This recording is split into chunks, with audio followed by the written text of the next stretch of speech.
पाप और पुण्य का फल हमारे जीवन के कर्मों का परिणाम होता है।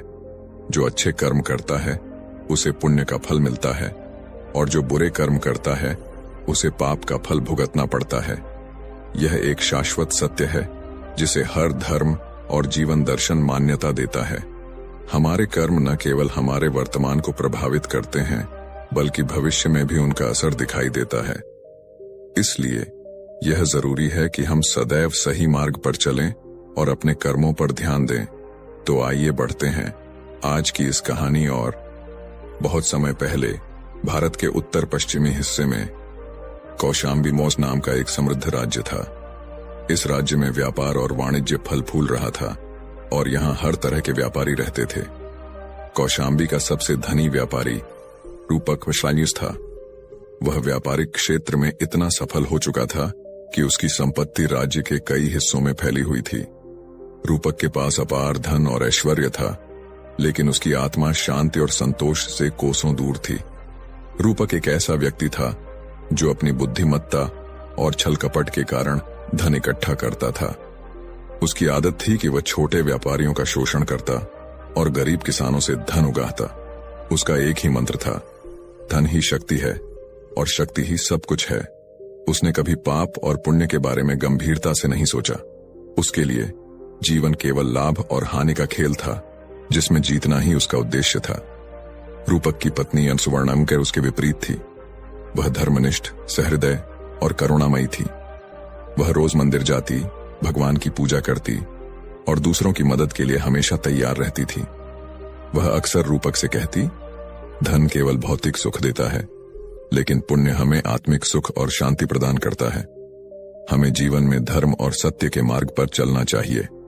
लेकिन रूपक इन बातों को बेवकूफी समझता और हंसकर टाल देता। वह कहता, सुवर्णा, ये तुम्हारे धर्म की बातें मेरे लिए बेमतलब हैं। मैं अपने कर्मों का परिणाम स्वयं देखता हूं। मैं समृद्ध हूं, शक्तिशाली हूं और लोग मुझसे डरते हैं। यही मेरे लिए पर्याप्त है। समय बीतता गया और रूपक का व्यापार बढ़ता चला गया। उसका धन और संपत्ति अब इतनी अधिक हो चुकी थी कि वह राज्य के राजपरिवार के साथ भी संपर्क में रहने लगा था। राजा का दरबार भी उसे आदर की दृष्टि से देखता था, क्योंकि उसकी आर्थिक शक्ति का प्रभाव राज्य की राजनीति पर भी पड़ता था। रूपक का नाम अब केवल एक व्यापारी तक सीमित नहीं था, बल्कि वह एक राजनीतिक शक्ति के रूप में भी उभर चुका था। रूपक के लिए यह स्थिति आदर्श थी, लेकिन उसका लोभ यहीं समाप्त नहीं हुआ। उसने देखा कि राज्य के कुछ हिस्सों में गरीब किसान अब भी अपनी छोटी छोटी जमीनों पर मेहनत कर रहे थे। उन जमीनों पर रूपक की नजरें थीं, क्योंकि वह जानता था कि उन खेतों में उपजाऊ मिट्टी है, जिससे वह और अधिक धन कमा सकता है। उसने योजना बनाई कि वह इन किसानों की जमीनें हड़प लेगा और उन्हें अपने व्यापारिक साम्राज्य में शामिल करेगा। रूपक ने अपनी योजना के अनुसार काम करना शुरू किया। उसने किसानों को उधार दिया और जब वे उसे वापस नहीं कर पाए तो उसने उनकी जमीनों को जब्त कर लिया। वह उनके साथ न केवल अन्याय कर रहा था, बल्कि उनके परिवारों को दर दर की ठोकरें खाने के लिए भी छोड़ रहा था। धीरे धीरे रूपक ने गांव के अधिकांश गरीब किसानों की जमीनों पर कब्जा कर लिया और उन्हें अपने व्यापारिक साम्राज्य में मिला लिया। सुवर्णा रूपक के इन कृत्यों से अत्यंत दुखी थी। उसने कई बार रूपक से विनती की कि वह इन पापों का परिणाम समझे और गरीबों के साथ अन्याय करना बंद करे, लेकिन रूपक ने उसकी एक न सुनी। वह और अधिक संपत्ति इकट्ठा करने में लगा रहा और उसका लोभ लगातार बढ़ता गया। एक दिन गांव में एक साधु आया जो अपनी साधना और ज्ञान के लिए प्रसिद्ध था। वह गांव के लोगों को धर्म और सत्य का उपदेश देने के लिए यात्रा करता था। जब वह सुवर्णा से मिला तो उसने उसे आशीर्वाद दिया और कहा, तुम्हारे पुण्य कर्म तुम्हें जीवन में शांति और मोक्ष की ओर ले जाएंगे, लेकिन ध्यान रहे, पाप का फल अवश्य मिलता है। जिनके हृदय में लोभ और अन्याय का वास है, वे जीवन में अंधकार और दुख का अनुभव करेंगे। सुवर्णा ने साधु से रूपक के बारे में बात की और उसे विनती की कि वह रूपक को सही मार्ग पर लाने के लिए कुछ करें। साधु ने कहा, पाप और पुण्य का फल व्यक्ति को उसकी आत्मा की गहराइयों में अनुभव होता है। रूपक को भी एक दिन इसका परिणाम भोगना पड़ेगा। अभी वह अपने पापों से अंधा हो चुका है, लेकिन समय आने पर उसे इसका एहसास होगा। रूपक की सफलता और शक्ति अब इस सीमा तक पहुंच गई थी कि वह राजा के दरबार में महत्वपूर्ण निर्णयों में भी हस्तक्षेप करने लगा था। उसने अपने व्यापारिक साम्राज्य को इतना विस्तारित कर लिया था कि राज्य की आर्थिक स्थिति भी उस पर निर्भर हो गई थी। राजा को रूपक की आर्थिक शक्ति का सामना करने में कठिनाई हो रही थी, क्योंकि राज्य के कई हिस्सों में उसके व्यापारिक प्रतिष्ठान थे। लेकिन रूपक के भीतर कुछ बदलने लगा था। उसे अब रात में सोने में कठिनाई होने लगी थी। जब वह सोने जाता तो उसे अजीब अजीब सपने आते, जिनमें वह खुद को एक गहरे अंधकार में गिरते हुए देखता था। वह सपने में देखता कि जिन किसानों से उसने उनकी जमीनें छीनी थीं, वे सभी उसे श्राप दे रहे थे। वह उनके रोते बिलखते चेहरों को देखकर कांप जाता। उसकी नींद उचटने लगी और उसे मानसिक पीड़ा का अनुभव होने लगा। इसी बीच सुवर्णा ने एक पुत्र को जन्म दिया, जिसका नाम सिद्धार्थमन रखा गया। सिद्धार्थ रूपक और सुवर्णा का इकलौता पुत्र था और उसके जन्म ने सुवर्णा के जीवन में खुशी ला दी। लेकिन रूपक अब भी अपने व्यापार और सत्ता के खेल में लिप्त था। उसे अपने पुत्र के भविष्य की चिंता नहीं थी, क्योंकि उसे यकीन था कि वह अपने पीछे इतना धन छोड़ जाएगा कि सिद्धार्थ का जीवन आराम से बीतेगा। लेकिन सुवर्णा चिंतित थी। उसे यह महसूस होने लगा था कि रूपक के पापों का प्रभाव उसके पुत्र के जीवन पर भी पड़ सकता है।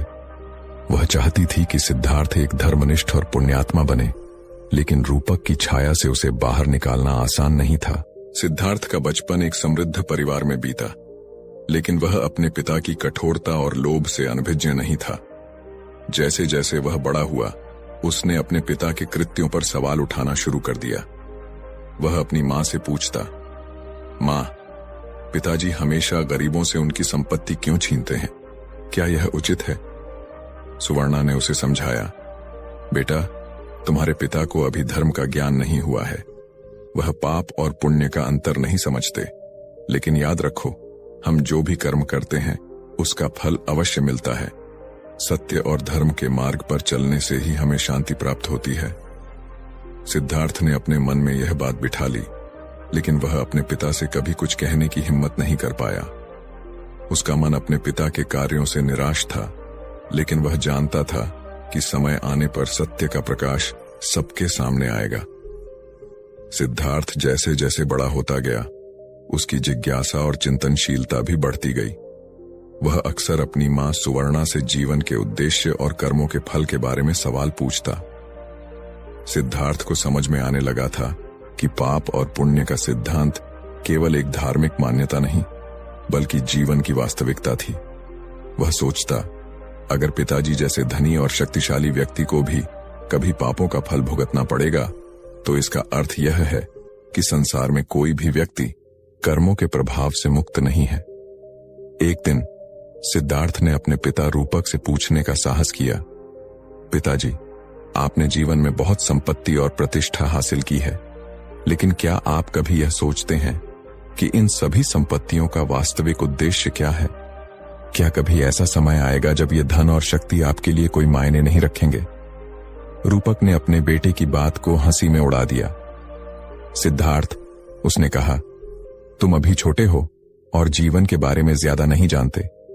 जीवन में सिर्फ दो चीजें मायने रखती हैं, धन और सत्ता।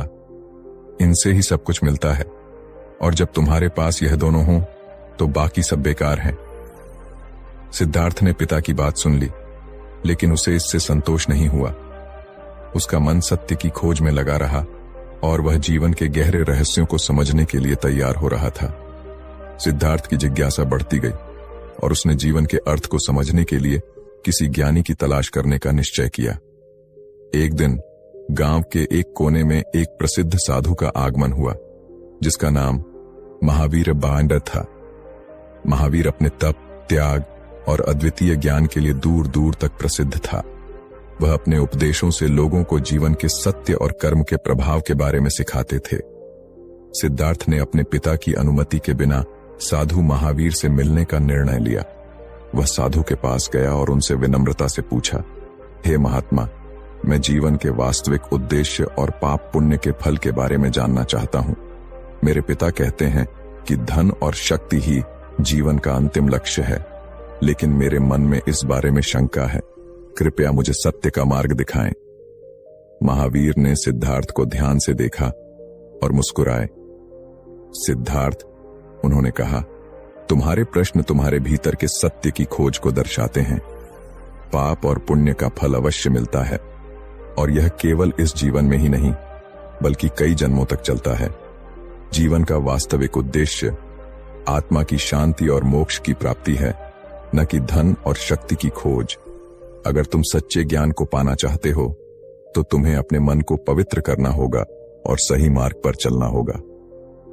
सिद्धार्थ ने साधु की बातों को गहराई से सुना और महसूस किया कि वह सत्य की ओर बढ़ रहा है, लेकिन उसके मन में यह भी सवाल था कि वह अपने पिता रूपक को इस सत्य की राह पर कैसे ला सकता है। समय बीतता गया और रूपक का व्यापारिक साम्राज्य बढ़ता गया, लेकिन उसके भीतर का असंतोष और डर भी बढ़ता जा रहा था। जिन किसानों और व्यापारियों के साथ उसने अन्याय किया था, उनके रोष और श्राप ने उसके मन को अशांत कर दिया था। उसे अब हर रात डरावने सपने आते थे, जिसमें वह देखता था कि उसके पाप उसे निगल रहे हैं। एक रात रूपक ने सपने में देखा कि वह एक गहरे अंधकार में गिर रहा है और चारों ओर से उसे किसानों और व्यापारियों की आवाजें सुनाई दे रही हैं, जो उससे अपने हक का बदला मांग रहे थे। वह पसीने में डूबा जागा और उसकी सांसें तेज हो गईं। उस रात उसे पहली बार अपने कर्मों का परिणाम समझ में आया। उसे महसूस हुआ कि जो कुछ वह कर रहा था वह न केवल दूसरों के लिए हानिकारक था, बल्कि उसके अपने जीवन के लिए भी विनाशकारी था। रूपक की हालत धीरे धीरे खराब होने लगी। उसका स्वास्थ्य बिगड़ने लगा और उसे मानसिक पीड़ा का अनुभव होने लगा। उसने कई वैद्यों और चिकित्सकों से मदद मांगी, लेकिन कोई भी उसकी हालत को ठीक नहीं कर पाया। वह समझ गया कि यह उसके पापों का फल था, लेकिन अब वह उन पापों से पीछा छुड़ाने का कोई तरीका नहीं खोज पा रहा था। एक दिन जब रूपक की हालत और बिगड़ चुकी थी, साधु महावीर गांव में फिर से आए। इस बार रूपक ने उनसे मिलने का निर्णय लिया, क्योंकि वह जानता था कि अब उसके पास समय कम था। महावीर के पास जाकर रूपक ने अपने पापों के बारे में खुलकर बताया और उनसे पूछा, हे महात्मा, क्या मेरे पापों का कोई प्रायश्चित है? क्या मुझे मुक्ति मिल सकती है? महावीर ने शांति से कहा, हर व्यक्ति को अपने कर्मों का फल भुगतना पड़ता है, लेकिन प्रायश्चित और आत्मशुद्धि से तुम अपने पापों से मुक्ति पा सकते हो। तुम्हें अपने जीवन में किए गए अन्याय का प्रायश्चित करना होगा और सत्य और धर्म के मार्ग पर चलना होगा। केवल तभी तुम्हें शांति और मोक्ष की प्राप्ति हो सकती है। महावीर की बातें सुनकर रूपक ने अपने जीवन में पहली बार सच्चे हृदय से प्रायश्चित करने का निर्णय लिया। उसने अपनी सारी संपत्ति गरीबों और जरूरतमंदों में बांट दी और उन किसानों से माफी मांगी जिनके साथ उसने अन्याय किया था। उसने अपना बाकी जीवन साधु महावीर के उपदेशों का पालन करते हुए बिताया और अपने कर्मों का प्रायश्चित किया। रूपक के प्रायश्चित से सिद्धार्थ को एक गहरा सबक मिला। उसने देखा कि कैसे उसके पिता, जो कभी केवल धन और शक्ति के पीछे भागते थे, अब सत्य और धर्म के मार्ग पर चल रहे थे। सिद्धार्थ ने निर्णय लिया कि वह भी अपने जीवन को सत्य की खोज में समर्पित करेगा। वह साधु महावीर का शिष्य बन गया और अपने जीवन में धर्म, सत्य और करुणा के सिद्धांतों का पालन करने लगा।